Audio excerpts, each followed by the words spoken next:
نوجوان نسل میں سب سے زیادہ جو اہل تشیع ایک نوجوان ہے اس کو جو مسائل بہت سارے درپیش ہیں، سوالات درپیش ہیں. ایک جو ہے ماتم لوگ پوچھتے ہیں یونیورسٹی میں، کالجز میں. ماتم آپ کا قرآن و سنت سے لوگ کہتے ہیں کہاں ثابت ہے؟ دیکھیے، ایک تو ہر چیز قرآن سے ثابت نہیں ہوتی. ٹھیک ہے، اب یہ ثابت ہو سکتا ہے، لیکن میں ایک بات کر رہا ہوں کہ اگر آپ سے کہیں جی یہ قرآن سے ثابت کرو، تو آپ صبح کی 2 رکعت نماز بھی قرآن سے ثابت نہیں کر سکتے. صبح کی نماز بھی نہ پڑھیں. ٹھیک. ماتم عزاداری، ٹھیک ہے، امام حسین کی شہادت سے پہلے رسول خدا محمد مصطفیٰ خاتم الانبیاء والمرسلین کی عزاداری ہے. شہادت سے پہلے، اس سے پہلے تمام انبیاء کی عزاداری ہے. اس سے پہلے حضرت آدم کی عزاداری ہے. ابھی شہید بھی نہیں ہوئے، ابھی تو پیدا بھی نہیں ہوئے. اس عزاداری پہ آپ کہہ رہے ہیں کہ یہ سوال ہے، کہ یہ سوال کہاں سے آ گیا؟ اگر آپ کو یہ بات ثابت ہو جائے، اور ہمارے ہاں تو ثابت ہے، روایات اہل سنت میں بھی 12 مقامات ہیں، 12 روایات نہیں ہیں، 12 مقامات پر رسول خدا نے امام حسین کے لیے گریہ کیا، عزاداری کی ہے. بالکل ٹھیک ہے. جس مقام پر ختمی مرتبت کا آنسو گرے، اس مقام پر امتی کا خون بہنا چاہیے. بے شک. وہ کیا جی رسول خدا نے کب ماتم کیا ہے؟ یہ کم ہے ماتم. رسول کا گریہ ماتم ہے، میرا ماتم اور ہے. میں اپنے اوقات کے مطابق، اپنی حیثیت کے مطابق جو عزاداری کروں گا وہ ماتم ہے.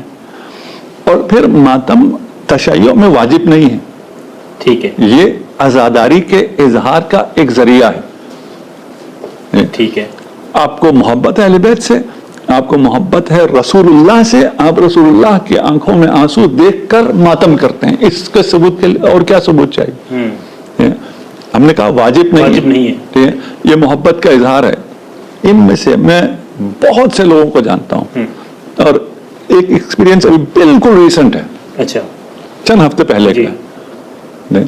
میں زیادہ ڈیٹیل میں نہیں جاتا. ایک اہل سنت برادر تھے، انہوں نے کہا جی ہمیں اہل بیت سے محبت تو ہے، لیکن عقیدت بھی ہے، اور ماتم ہمیں قبول نہیں ہے. اچھا، ٹھیک، کس نے کہا آپ سے ماتم کرو؟ آپ کو اگر کسی نے کہا ہو ماتم کرو، ماتم کرنا واجب ہے، ضروری ہے، تو پھر تو آپ کہنا بھائی میں اس کو نہیں مانتا. جی جی جی، آپ نہیں مانتے، نہیں کرو. واجب تو ہے نہیں مانتے، نہیں کرو. کس نے کہا؟ ٹھیک. 1 گھنٹے کی بات ہوئی، اس کے بعد اگلے دن وہ ماتم کر رہے تھے. اچھا، بھائی کیا ہوا؟ ہم نے تو کہا ضروری نہیں ہے. وہ جو محبت پیدا ہو گئی نا آپ کے ساتھ بیٹھ کے، محبت پہلے تھی. اہل سنت بھی محبت کرتے ہیں اہل بیت سے، شک نہیں ہے. محبت تو پہلے تھی، لیکن کچھ کنفیوژن تھی. وہ جب حل ہو گیا تو میرا ہاتھ خود اٹھا. یعنی اس سے زیادہ میں نہیں بولتا، میں نہیں چاہتا کہ یہ باتیں یعنی اس شخص تک آپ پہنچے، لیکن یہ بے تحاشا ایسی مثالیں ہیں. ایک علماء اہل سنت میں سے ایک صاحب یہی سوال لے کے والد صاحب کے پاس. اچھا، والد صاحب نے جواب دیا، ہم نے انہیں سے سیکھا، ہمارا تو کوئی ضروری نہیں ہے.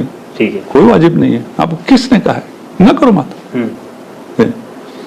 وہ جلوس میں گئے، ماتم شروع کر دیا. ماتم اب وہ جو مثلا شروع میں آ رہا ہے، وہ اس شیعہ جوان کی طرح تو ماتم نہیں کرے. اس کا عشق کا لیول یہ ہے کہ وہ زمین پہ ہی نہیں رکتا. جی جی جی، اپنے آپ کو پیٹنے کے لیے اس کا عشق کا لیول اور ہے. اس کا وہ باقی زینت چڑھ کے یہاں تک پہنچا. ٹھیک ہے، ان کا ہاتھ بھی اٹھنا شروع ہو گیا.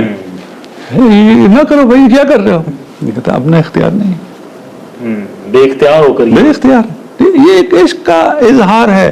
اس عشق کا اظہار وہ محمد و آل محمد سے، اور محمد و آل محمد میں اہل بیت نہیں، سب سے پہلے خود ختمی مرتبت سے عشق ہے. ان کی آنکھوں میں آنسو ثابت ہیں.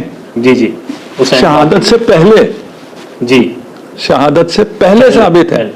ہم شہادت کے بعد بھی گریہ نہ کریں.